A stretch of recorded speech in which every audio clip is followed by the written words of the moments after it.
Take a seed, you plant it, you grow it, you dry it, you roll it, you smoke it, and it goes down smooth. Hey! Spanning the continent to bring you the truth about cannabis and marijuana law reform. I smoke pot and I like it a lot. CannabisRadio.com presents The Russ Belville Show, the voice of the marijuana nation. Hey, this is great, man. Now, here's your host, Radical Russ Belville. Good day, tokers and tokettes and non-toking lovers of liberty. It is Friday, June 3rd, 2016, and it's got to be 20 somewhere in the world. Welcome to the show. We're coming to you live from the Gant Resort here in Aspen, Colorado for day 2 of the NORML Aspen Legal Seminar. And it was a great seminar day today. Lots of great speakers. We learned about mental illness today. We learned about mental illness in America and how that interfaces with the criminal justice system and the whole drug war itself. Mary Kahn spoke to that today, and we'll have some highlights from her speech today on our show, as well as highlights from a lot of other speakers from yesterday that I finally was able to edit for today's show. So we'll get to some highlights coming up on today's show, but on Monday, I'll be able to play for you some of the highlights of today's audio and a very inspiring presentation given today by Barry Grissom. He was the U.S. attorney for the state of Kansas, and he's retired now. But you know, when we say U.S. attorneys, we're talking about these people that punish for cannabis crimes, so-called cannabis crimes, like Melinda Hogg out there in the Northern California district, or the Seattle district people that, or not Seattle, but the Eastern Washington that prosecuted the Kettle Falls Five. He's one of those, right? One of those U.S. attorneys, but not one of those type of U.S. attorneys. He's actually on our side, and he had a great talk today that we will bring you as much of as I can on the show coming up on Monday. But let's take a look at today's show because we've got some great highlights to bring to you for today. After our Cannabis Radio News, we'll get behind the headlines with NORML's Paul Armentano, and one of the most gifted and educated people on the drug war and specifically on marijuana. Paul talked a lot about making the case for marijuana legalization, and we're going to bring you a short clip of Paul talking about drug treatment for marijuana, the rehab stats out there that kind of give you a look as to why they want to keep marijuana illegal. It's a cash cow for the drug rehabs. Also coming up on the show, we'll have a government at work segment where I'll give you a portion of the welcome from the Pitkin County Sheriff, Joe DeSalvo, who spoke to us yesterday morning.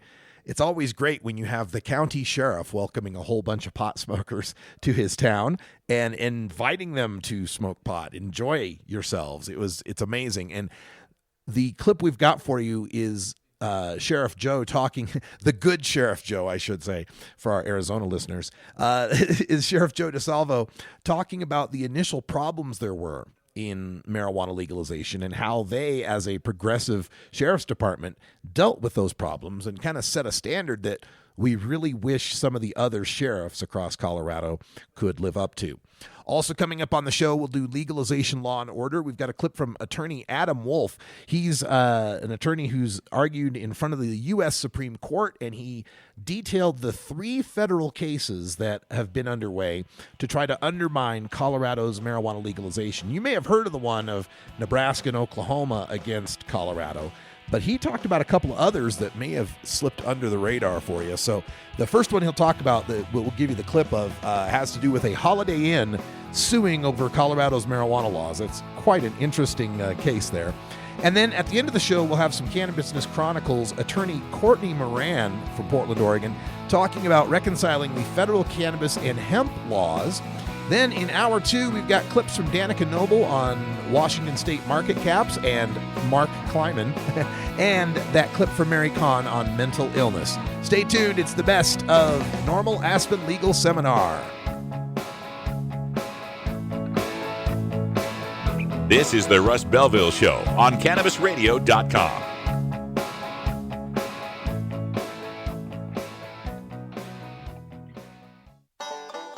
seed to sale, clicks to conversions, and more. You're listening to the Cannabis Radio Network. The cannabis industry is growing, business is booming, and as new opportunities arise in newly legalized states, each market is getting more competitive. Today, it takes more than just being a good grower. Do you have the resources to market and handle this ever-changing business landscape? Let Canna Management Corporation help you grow your canna business with our vast resources and experience to make your business a fully functional service company. Financial management, HR, sales, marketing, efficiency, and more. CMC has the experience and the expertise to improve your business and help you better meet the demands of your clients and customers. Call Canna Management Corporation and let our team get you ready to grow. 415-269-8015. That's 415-269-8015. Or visit canna-management.com. It's time to Hemp Present with Enadina Stanger. I say to you with all the fervor of my soul that God intended men to be free. Rebellion against tyranny is a righteous cause. And I believe that with every ounce of my soul, we are fighting a righteous cause because people need nature. Marijuana, Hemp Present, only on Cannabis Radio. sweet sativa, You're not high. You're listening to the Russ Belville Show on CannabisRadio.com. I said, on this program, what do they want? My grandchildren and the monster. Did I scare you? Okay. Maybe you're high, too. New beginner guitars and banjos are often constructed much better than ones built before your time. Why struggle? Get a new instrument or fix the old one. The trusted professionals at the Fingerboard Extension will evaluate your instrument for free. Repairs are priced for people who work for a living. Stop by the Fingerboard Extension downtown Corvallis at 120 Northwest 2nd Street today, or check out its inventory on the web at fingerboardextension.com.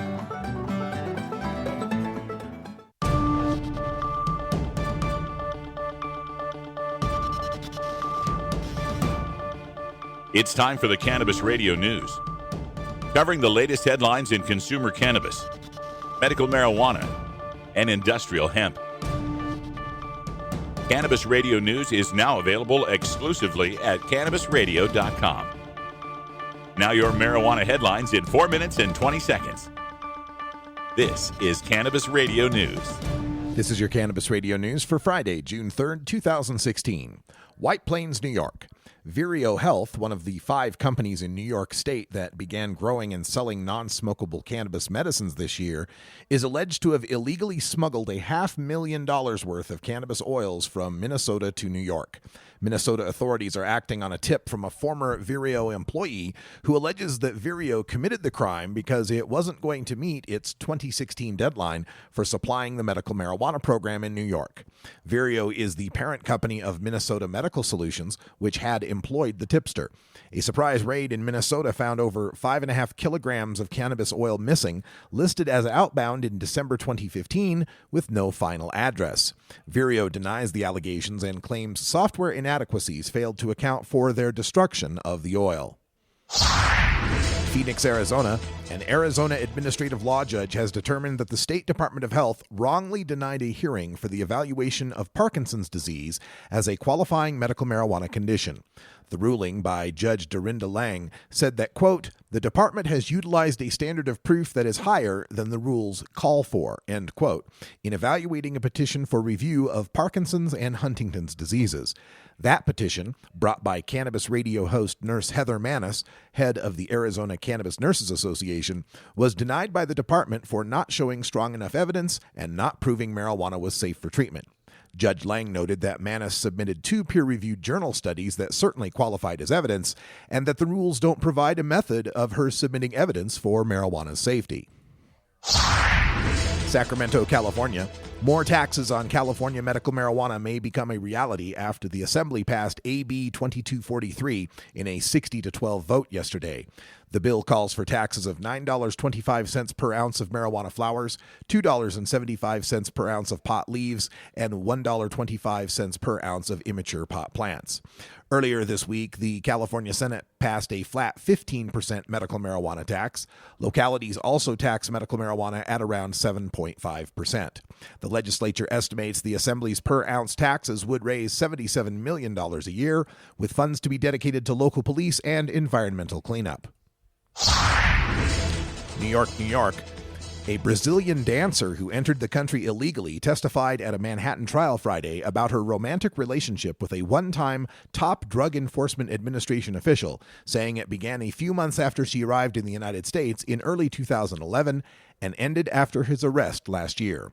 Prosecutors subpoenaed Andressa de Lima to testify to support their claims that the now-retired DEA agent David Polos failed to disclose his extramarital relationship with the dancer and his part ownership of a bikini bar because he knew it could cause him to lose his top secret security clearance and his job as assistant special agent in charge of the New York office.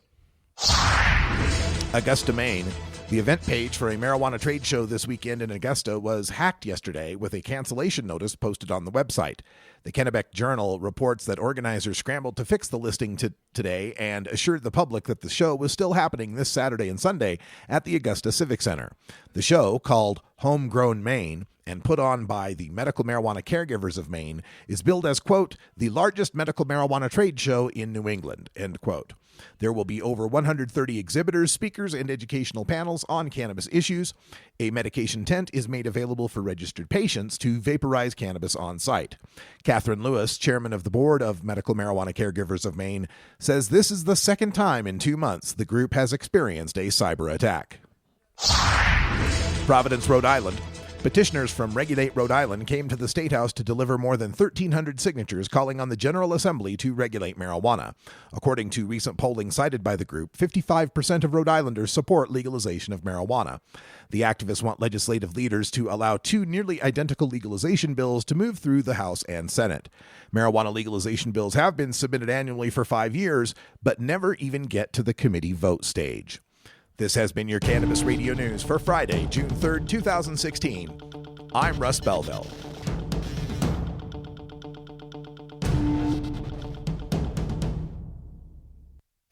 Every strain, every sale, every medical study. Keep it right here on the Cannabis Radio Network. Play as Ted Growing, expelled botany sophomore and the biggest grower in town, only on Weed Firm Replanted. Available on the App Store and Google Play. It's a lot of work being the biggest grower in town. Maintaining a room full of plants while dealing with a slew of eccentric customers?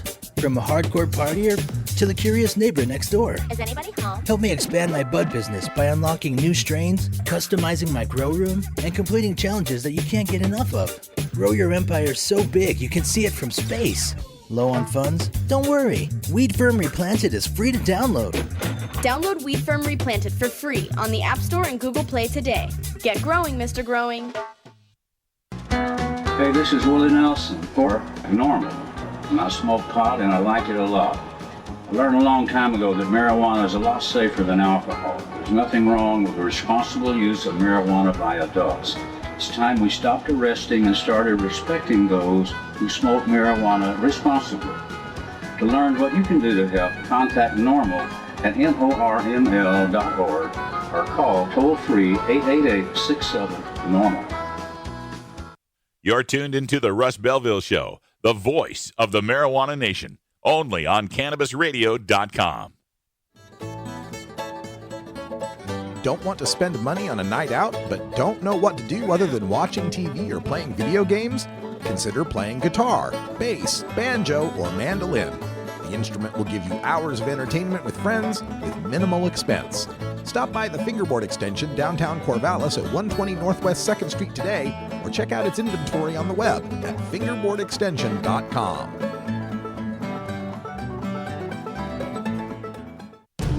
The world of cannabis is evolving at a frenetic pace.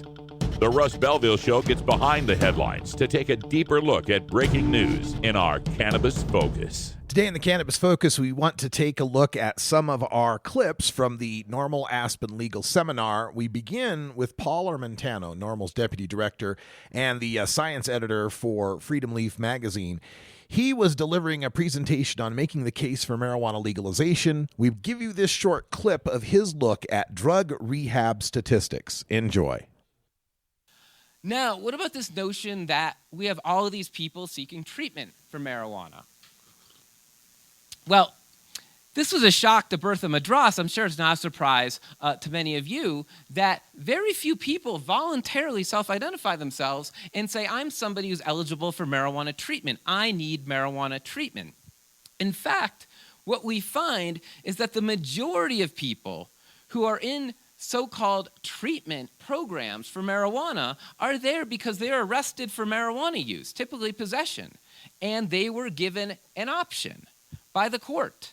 They said, you can do some time, or you can go to this treatment program. And if you complete the treatment program, this incident is largely going to go away. So not surprisingly, the majority of people, when given that choice, choose to go to the treatment program.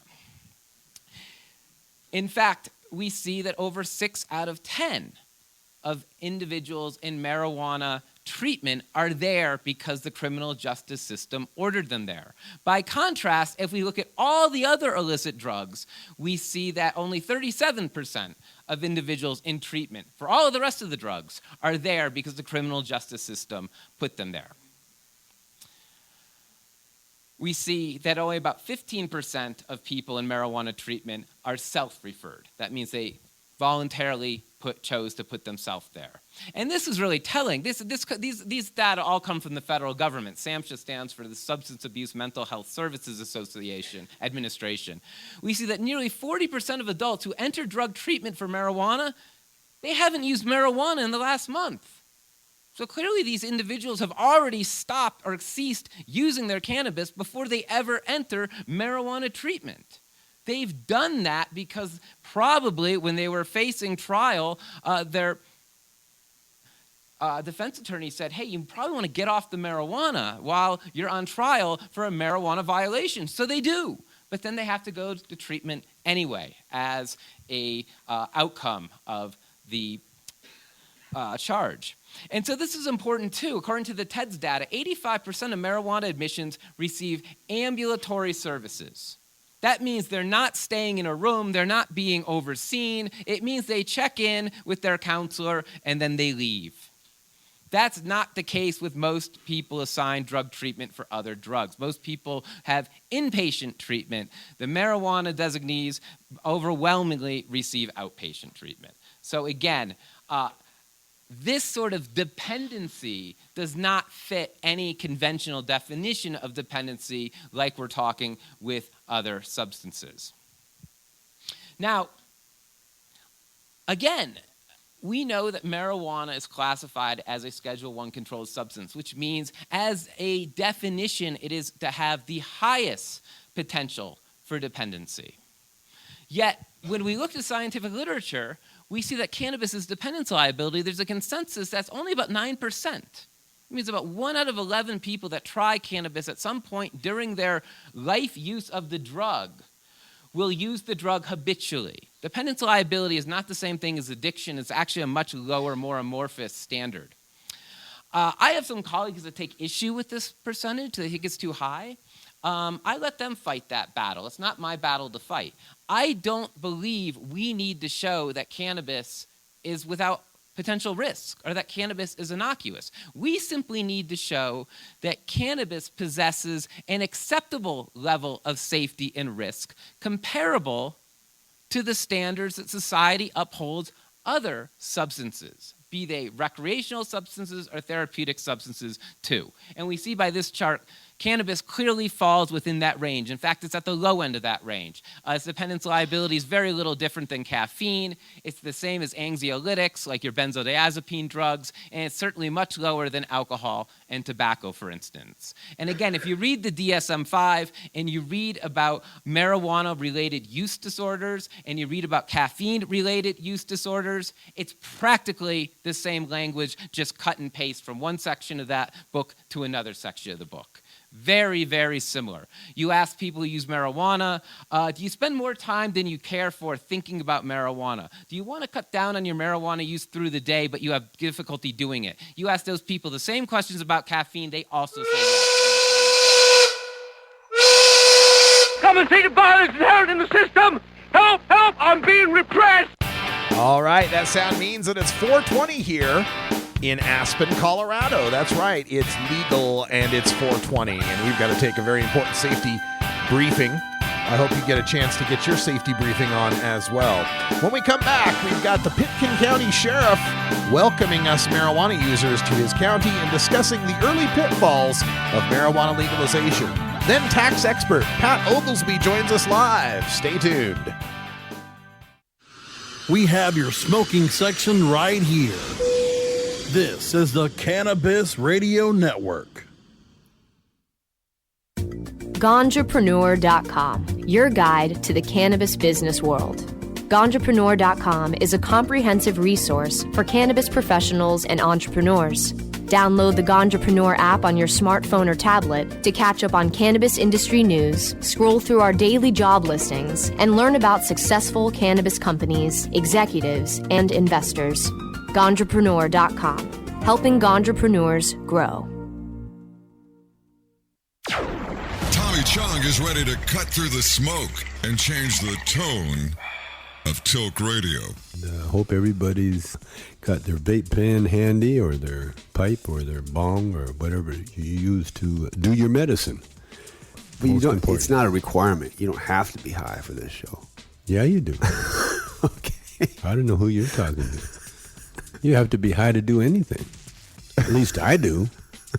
I don't know about you. In fact, I've been high so long that being straight is another high. The Tommy Chong Podcast, only on CannabisRadio.com. Welcome to my world. You're not high. You're listening to the Russ Belville Show on CannabisRadio.com. I do not like them, Sam. I am. I do not like green eggs and ham. Okay. Maybe you're high, too. Coming soon to a city near you, Cannabis Finance Boot Camp. Get all your cannabis accounting, legal, and compliance questions answered by their knowledgeable panel of industry experts who want to help your cannabis boom. Whether you're a grower, dispensary operator, or a newcomer to the field, your cannabis needs Cannabis Finance Boot Camp. For information on upcoming events, visit CannabisFinanceBootCamp.com.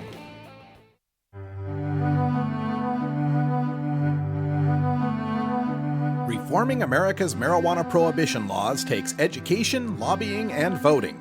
From Washington, D.C. to your state capital to your city hall, marijuana law reform involves all levels of civic life.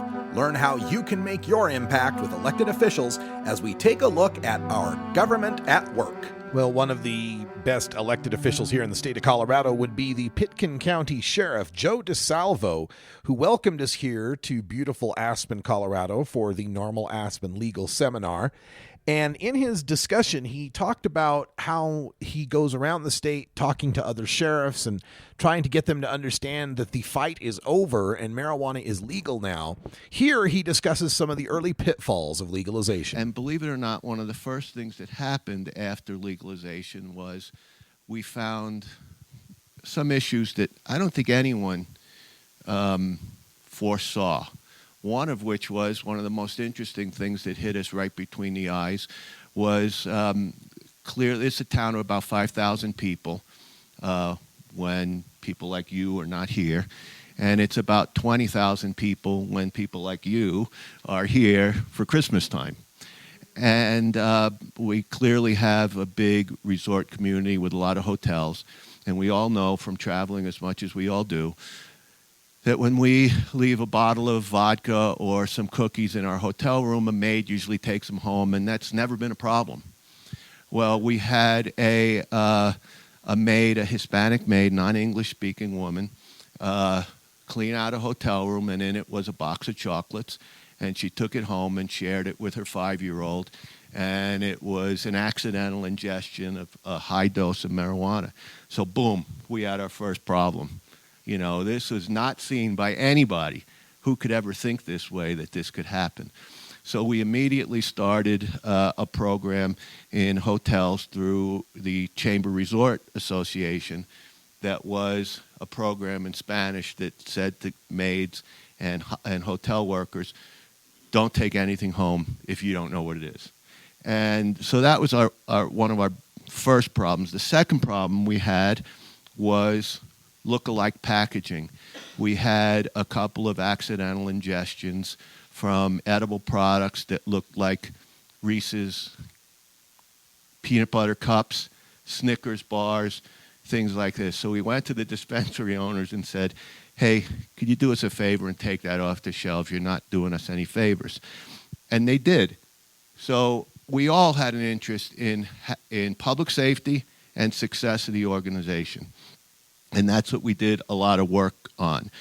The other things we did was we found that, once again, people like you would come to Aspen, buy an ounce or two of marijuana, a vaporizer, some edibles, and because this is literally kids in a candy store, people would overbuy. They'd be here for 3 days and buy 3 ounces, and it was crazy. And I think a lot of people did not realize that they can't pack this stuff and get on a plane with it. When you land, you're going to be in an illegal state. So we put an amnesty box at the airport. When you leave, you'll see a green box out there with a leaf on it, and that's your last chance to throw your stash away before you go home. What he won't tell you is that the sheriff's deputies actually open up and clean out that box every day. So if you're looking for some decent weed, any uniformed deputy will be there. And it's funny, when we first put the box out there, it was the first one in the state, and we got a lot of exposure. And I had a flood of people asking to be the amnesty box deputy. But you know what was really funny about the whole thing is for the first 3 months or so, the only thing we got out of there was Starbucks cups, half-eaten sandwiches. Everyone thought it was a trash dispenser, you know, because amnesty box made no sense. And the airport, who is run by the county, we said, let's put a big leaf on it. And they said, ain't happening. Well, now if you go out there, we finally got our point across, and there's a big leaf out there. And Jerry's right, about once every week, the deputy goes out there, and we get a lot of weed out of that thing. And Pax vaporizers that people buy at $280 a pop, use them once and put them in an amnesty box. So yeah, I was just thinking about, is there like some kind of fund for broke stoners that we could donate this stuff to? You know, even broke guys should be able to get a Pax. Just in case y'all haven't seen them, that's what one looks like. I got it. So after we started this, and we were dealing with these fires that were coming up, and believe it or not, in the first year and a half or 2 years, we had not made one single arrest for driving under the influence of marijuana in Pickens County. So we realized that, yeah, maybe all the fear that people had about driving was not really the number one concern. We focused on now responsible use, responsible sale, and responsible storage. That's what our group went towards. And we had a lot of success with that. We started doing programs. Our first program was in a room about this size, and maybe 50 parents came. The invitation was more or less to adults and parents to get introduced to this new product. And we laid out every delivery system on a table like this. And I had friends that were in the room that had been smoking pot for 40 years, came in and saw a vapor pen, had no idea what it was. Saw a Pax vaporizer, no idea what it was. Sodas, butters, all that stuff. And it was an opportunity, we thought, for adults to look at what might be in kids' backpacks. And even today, 3 years later, it's amazing how undereducated parents are about what's going on. So our focus shifted from basically adult community to children and what we're going to do with that. And I'll get into that a bit in a minute or two.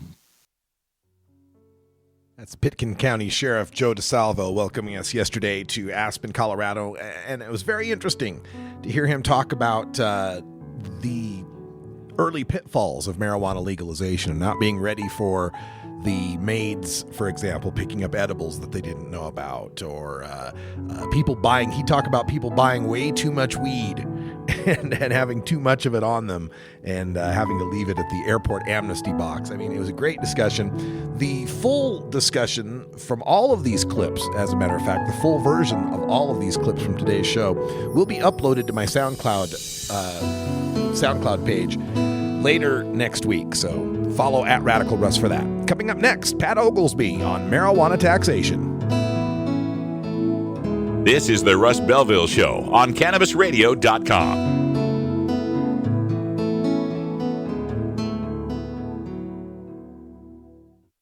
Earn your PhD in THC monetization with CannabisRadio.com. Don't be late. NORML stands for Responsible Adult Cannabis Use. If cannabis use is causing problems in your life, consider taking a break or seeking medical assistance. Consider ceasing cannabis use if you have a family history of mental illness. Don't drive or operate heavy machinery while impaired by cannabis use. Cannabis use is not without risks, even though the risks may be far less than those posed by legal drugs. Marijuana is not addictive, but listening to the Russ Belville Show is. Hey everybody, it's Radical Russ here from 420 Radio, inviting you to be like me and get your ink done at Lucky Horseshoe Tattoo, Fort Worth's most female-friendly, clean, sterile, awesome tattoo shop. Thomas and his crew are true artists who can design you a custom piece or use a design you bring in. Lucky Horseshoe Tattoo also offers all styles of tattooing as well as piercings and all-around fun. In the DFW area, stop by Lucky Horseshoe Tattoo and tell them Radical Russ sent you. Trust me, it'll feel awesome.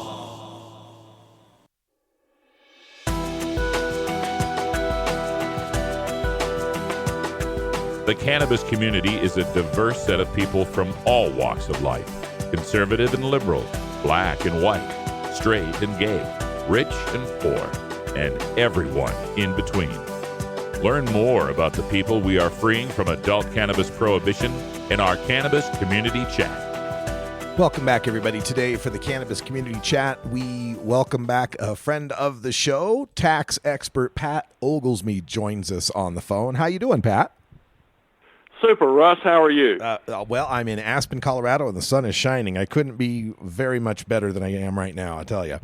Right. I went to that NORML conference in 2010, so I know they have a great time out there and have a lot of legalism going on. Oh, absolutely. We've learned a whole bunch, and I'll have all the highlights and the full clips up available on my SoundCloud page next week. But I wanted to get you on the line to talk about marijuana taxation. There's been some bills going through into some of the states. Most recently, California, we took a look at, where the Senate passed a bill for a 15% price tax on marijuana. And the Assembly went and passed a bill for a weight tax where they're going to break it up. I think it was $9.25 for flowers, $2.75 an ounce for leaves, and $1.25 an ounce for seedlings. So I just wanted to get your take on these taxation schemes that we're seeing, the pros and cons of a price taxation versus, say, a weight taxation that we're looking at. Good deal. The starting point for what's going on in California is that both of those taxes would apply to adult use cannabis if the 2016 initiative passes. So it sounds like the House has taken one piece and the Senate has taken the other piece. And these would apply to medical. Now, it's always been controversial applying a tax to medical. And I'm not sure what's going on out there, but there is clearly the sense in California that a lot of what's labeled medical is not in fact medical, but is being used by adults for their own purposes. So, but I digress. You're asking about price versus weight, and that's a long story. I'm not sure where to start. Price is easy to figure out. I mean, you go to the store and you pay a price-based tax every day. Maybe not in Oregon, but most of the people in the country, it's a simple tax to collect. It's pretty simple to administer. usually price taxes are so low, you're at the 4%, 6%, 10% range, that people, it's hardly worth it to cheat. You know, if you're going to get, if you're going to start cheating on taxes, to cheat for nickel and dime means that a low rate price tax is not, probably not going to be the kind of tax that you cheat on. And I'll back way up and say that one of the things I'm concerned about as somebody who's worked for the government side on taxes is that it's nice to have taxes that are hard to cheat, that people will actually pay and that we can agree about, and that there are not a lot of gray areas. Because when you have a lot of gray areas, the sharp operators kind of beat out the honest business person. And if it's easy to cheat, that's not what we want. Go ahead, Russ. Oh, I was just wondering, you know, with this 15% tax that's being proposed by the California Senate, one of the downsides I see of a price-based tax is, and I'm hoping this happens, we get marijuana legalization passed in California, and once we unleash that $12 billion market, we'll see a massive crash in the prices, and then all of these promises we made on how much tax revenue we'd bring in, well, you're not going to see that much tax revenue when the price crashes so much. Could that be one of the disadvantages?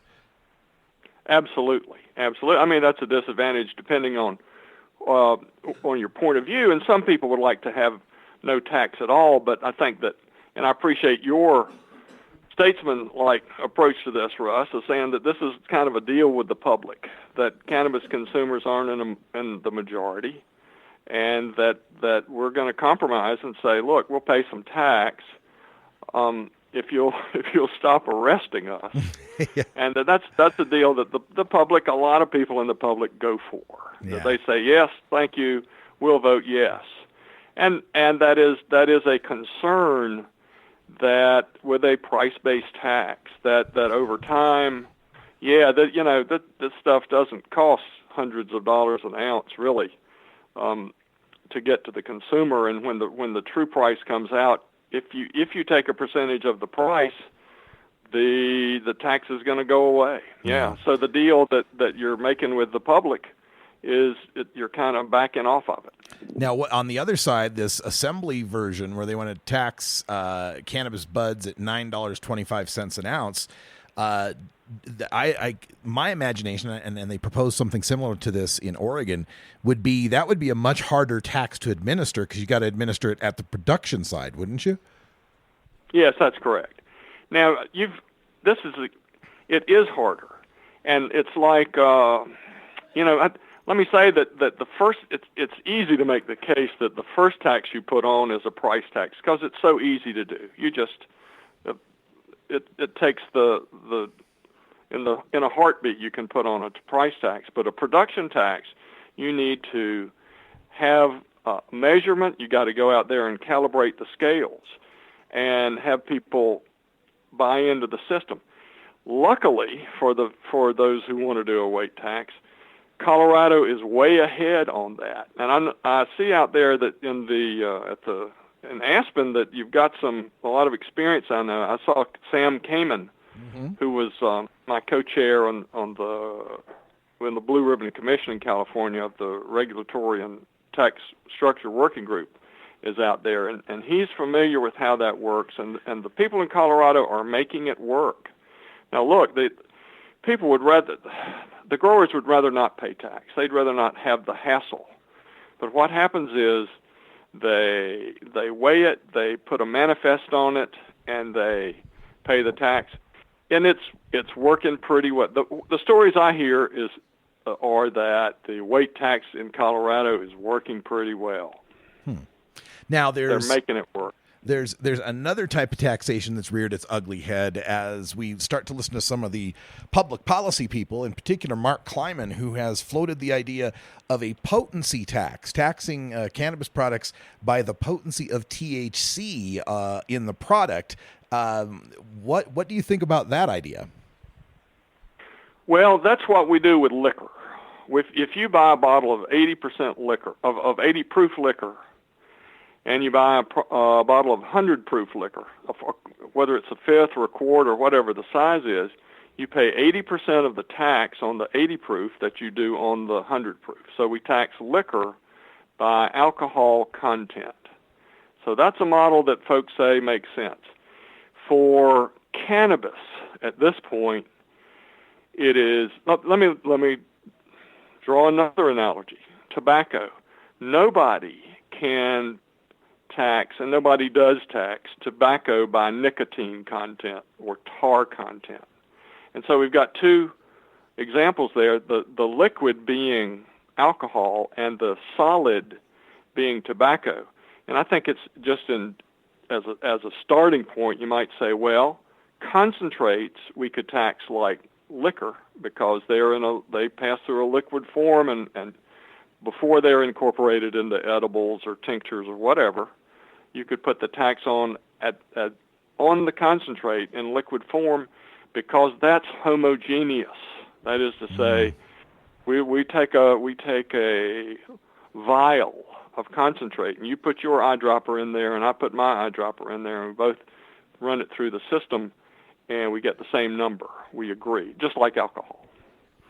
We're a long way from having standards for how to measure THC in concentrates. And that Rose Habib out of the Work Lab has done a lot of work on that, and we don't have standards. And let me just as an aside, what I'm hearing, Russ, is that for testing for potency, this is a digression, but what I hear from people in labs is that if you take in many states, since there are no standards and there's no agreed way to do testing, that you take your product to the tester, and in some of these cases, it's kind of what number do you want, and the low bidder is getting the business and giving the customer kind of the THC level, what that they would like to have show up on there, and that there's not any oversight.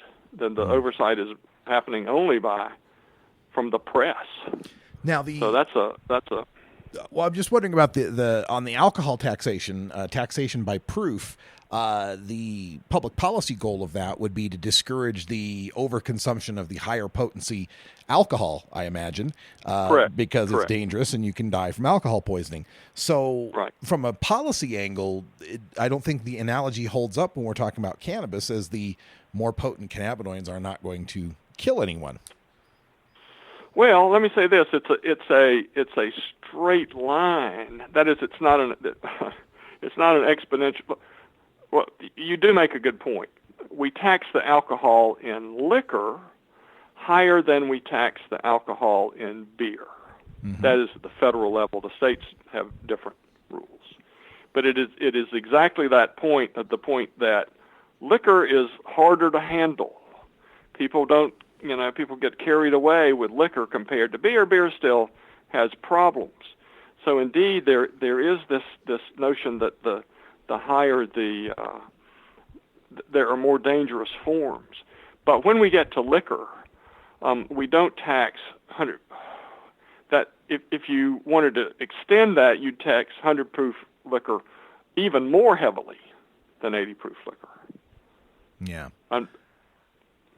But that's a good point. So we do for liquor. We say liquor's more dangerous than beer, so we're going to tax it more heavily. Well, Pat Oglesby, it's always enlightening on the tax issues when we bring you in. And is there any website or contact information you'd like to give out?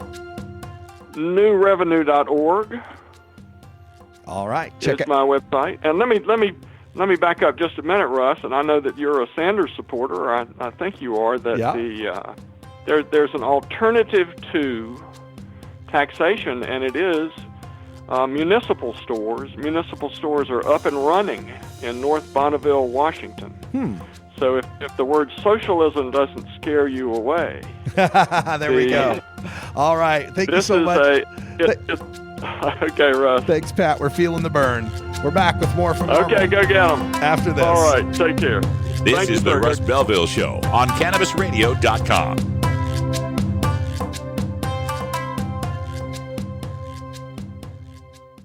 The next generation of vaporizers has arrived.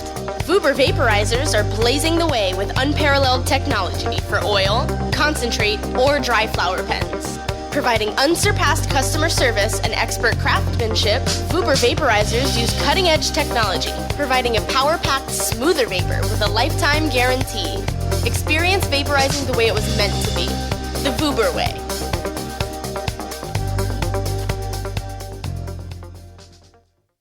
Previously on the Stoner Jesus Show. St. Paul's doing good work. That's why I crack your poontang, if I can use a medical term. Yes. The New England Medical Journal. Oh my That's God. Right. You can call me Dr. St. Paul now. Dr. St. Paul. I don't think I will. No. You wouldn't even qualify to be a vet. I'm a special kind of vet. I'll make him less lonely. The Stoner Jesus Show. Live Mondays, Wednesdays, and Fridays at 8 p.m. Eastern, 5 p.m. Pacific. Or find the Stoner Jesus Show podcast on demand at CannabisRadio.com and StonerJesus.net. Peace, bitches. You're not high. You're listening to the Russ Belville Show on CannabisRadio.com. And if standing for the Constitution make you a wacko bird, then I am a very, very proud wacko bird. Okay. Maybe you're high, too. Don't want to spend money on a night out, but don't know what to do other than watching TV or playing video games?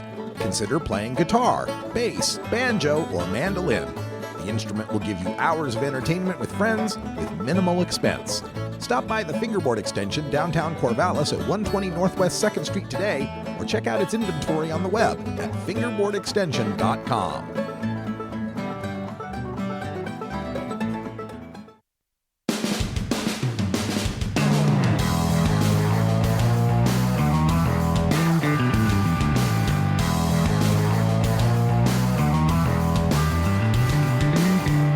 Mark Twain once said that when there's a gold rush, it's a good time to be in the pick and shovel business. Today, we look at the rapidly evolving markets in the marijuana green rush in our Cannabusiness Chronicles. Welcome back, everybody. Today for the Cannabusiness Chronicles, we're going to turn things over to the world of industrial hemp, where one of the leading experts in the field, Courtney Moran, an attorney from my home city of Portland, Oregon, addressed the NORML Aspen legal seminar here yesterday and gave us some details about the federal laws on hemp. In Monson v. DEA, 8th Circuit 2009, the 8th Circuit concluded, under the CSA, marijuana is defined as all cannabis sativa, regardless of the THC concentration. The CSA likewise makes no distinction between cannabis grown for drug use and for industrial use. They also noted that the CSA unambiguously bans the cultivation of marijuana regardless of its use. And in footnote 4, the court noted, which I pointed out to you in that definition before, the statutory definition of marijuana excludes certain parts of the plant cannabis sativa L, not relevant to this discussion. The court further stated, we find no evidence that Congress intended otherwise than to ban the growth of all C sativa, absent compliance with the federal registration requirement. They confirmed the conclusions of the district court and it's noted that industrial hemp, as defined by the North Dakota statute, is marijuana. So the courts have been consistent in upholding DEA's interpretation of the definition of marijuana under the Controlled Substances Act to say that it includes all C sativa, does not matter what the THC concentration is, does not matter what the use is, marijuana, industrial hemp, all C sativa, all cultivation is prohibitive absent that federal registration requirement. Now, this has slightly changed in 2014, which we will get to. The other landmark case for industrial hemp is Hemp Industries versus DEA. Now, in 2001, the DEA issued an interpretive rule which stated that all products containing any amount of THC are Schedule I controlled substances. So the manufacturers and distributors that sell industrial hemp products, especially hemp seed, hemp oil, and hemp seed oil cake, appealed this regulation because this regulation would have banned the possession and the sale of any of the products that they had been selling for years. So they filed a suit in the Ninth Circuit, but the Ninth Circuit abstained from considering the merits of the case because DEA had issued only an interpretive rule and not a final rule. But they did conclude that THC naturally occurring with non-psychoactive hemp products did not fall within the DEA's regulation. Then in 2003, the DEA did finally issue final rules, which exempted from control non-psychoactive hemp products that contain trace amounts of THC that are not intended for human consumption. So all of these retailers and manufacturers, if any of their products were, hemp foods, for example, still prohibited. So still an issue with any hemp products intended for human consumption. So once DEA had issued these final rules, the Ninth Circuit considered the merits of the case. The Ninth Circuit concluded, under the Chevron standards, Congress did not regulate non-psychoactive industrial hemp in Schedule I. The Ninth Circuit looked to whether the DEA's followed appropriate procedures in trying to classify non-psychoactive industrial hemp products as a controlled substance, and they held that the DEA's action is not a mere classification of industrial hemp, or of THC, regulations. It improperly renders naturally occurring non-psychoactive hemp illegal for the first time. The Ninth Circuit concluded DEA cannot regulate naturally occurring THC not contained within or derived from marijuana. Non-psychoactive hemp products, because non-psychoactive hemp is not included in Schedule I. DEA did not appeal this decision to the Supreme Court. So HIA versus DEA, the 2004 case, Hemp 2, confirmed the legality of industrial hemp products, even for products intended for human consumption. So we do not have a split between the circuits. First and Eighth Circuits say industrial hemp cultivation is illegal absent the federal registration. The Ninth Circuit says industrial hemp products are legal. They didn't even touch on the cultivation issue. So any hemp products that you can find in any store, those are all legal products. They always have been. This case confirmed that. It's the cultivation that is the issue. Now, despite these rulings in the First and Eighth Circuit, states started to legalize hemp in 1999 after, in 1998, Canada legalized full commercial cultivation. Now, North Dakota is right on the border of Canada. There are farmers in northern North Dakota that saw, hey, half a mile away from me, there are farmers growing industrial hemp. They are making economic profits from this crop. Why can't I grow this? So seeing that economic potential in 1999, North Dakota became the first state to re-legalize industrial hemp. 2002, Montana, West Virginia. 2008, Vermont. 2009, Maine and Oregon. 2012, Colorado. 2013, Kentucky and California. But this is only 9 states over 14 years. Now, in August of 2013, the Department of Justice issued the Cole Memo outlining the 8 enforcement priorities in regards to marijuana in response to Washington and Colorado legalizing adult use marijuana. Congressman Blumenauer in Oregon, he has been a champion for all cannabis federally and in the state of Oregon, and he wrote a letter to the Oregon Department of Justice saying, well, shouldn't this Cole Memo apply to industrial hemp if DEA considers the definition of marijuana to say all cannabis sativa? So U.S. Attorney Amanda Marshall responded, since industrial hemp is marijuana under the CSA, these 8 enforcement priorities do apply to industrial hemp just as they do for all forms of cannabis. Federal prosecutors will remain aggressive when it comes to protecting these 8 priorities. So in Oregon specifically, this really did help move our program along. We had legalized back in 2009, and it wasn't until after the issuance of this memo that the Department of Agriculture began putting together a rules advisory committee. A year later, we finally had licenses in place and we were able to cultivate last year. Then the Agricultural Act of 2014 came into play. And in the Farm Bill, there is a provision outlining industrial hemp research. So since February 7th of 2014, when President Obama signed into law the Agricultural Act of 2014, we have been able to conduct research of industrial hemp. So the provisions of the Farm Bill provide that state departments of agriculture and institutions of higher education are authorized to conduct industrial hemp research and agricultural pilot programs for industrial hemp research, including market research. What Congress also did, which is very important, is they defined industrial hemp. And this is the first time industrial hemp has been defined in federal law. And again, as I mentioned this earlier, it's defined as its arbitrary 0.3% THC concentration. But at least we're getting somewhere. In response, since February of 2014, 18 states have legalized some form of industrial hemp cultivation. You'll see I have listed on here, some states have legalized only research as is compliant with the Agricultural Act of 2014, but some states have legalized full commercial cultivation. And this is really significant. There's so much media attention around marijuana adult use legalization. 4 states have legalized, DC has legalized, but in 2 years, 18 states have legalized industrial hemp cultivation. Where's the media attention around that? Now, pursuant to the provisions in the Agricultural Act of 2014, there are at least 20 universities that are engaging in industrial hemp research. There are likely more. However, these universities still have to comply with the DEA registration requirement. So all of these universities, if they are planning to import viable hemp seeds, they have had to go through the DEA registration process, go through the import procedure process, which takes a very long time. DEA, has been hesitant, but has granted these licenses or these registrations.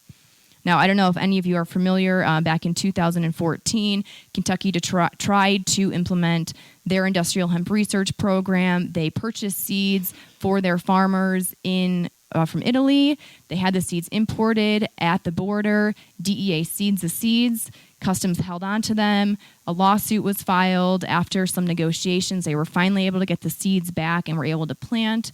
But DEA is trying to seize control over industrial hemp, any aspect that they can, despite the allowance that has been granted in the Agricultural Act.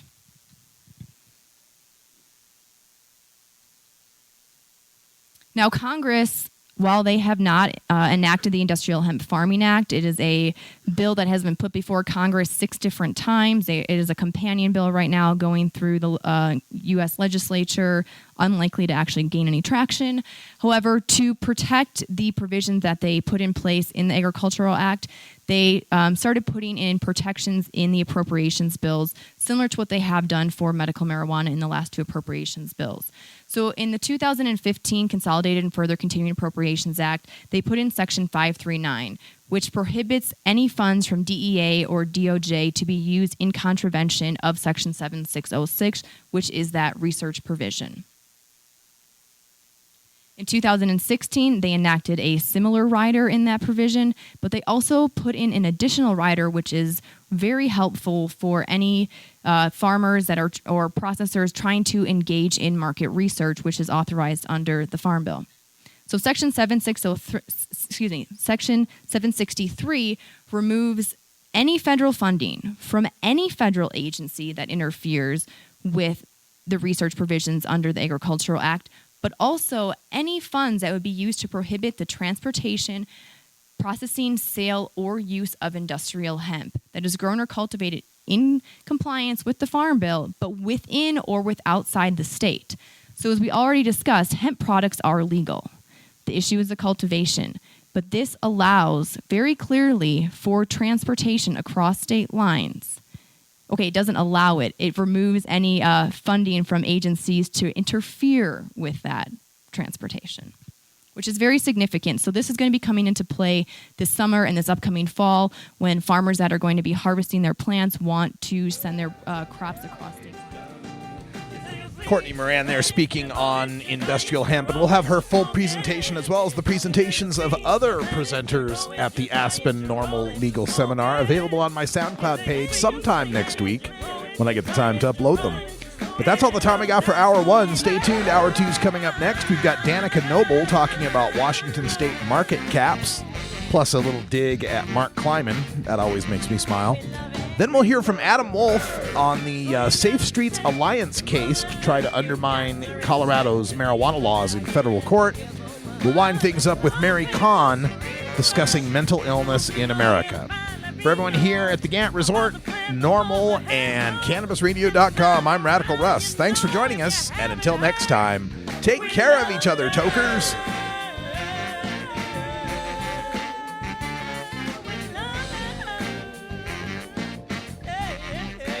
This is the Russ Belville Show. The Russ Belville Show is blogging and podcasting daily at radicalruss.com. You take a seed, you plant it, you grow it, you dry it, you roll it, you smoke it. You take a seed, you plant it, you grow it, you dry it, you roll it, you smoke it. You take a seed, you plant it, you grow it, you dry it, you roll it, you smoke it, and it goes down smooth.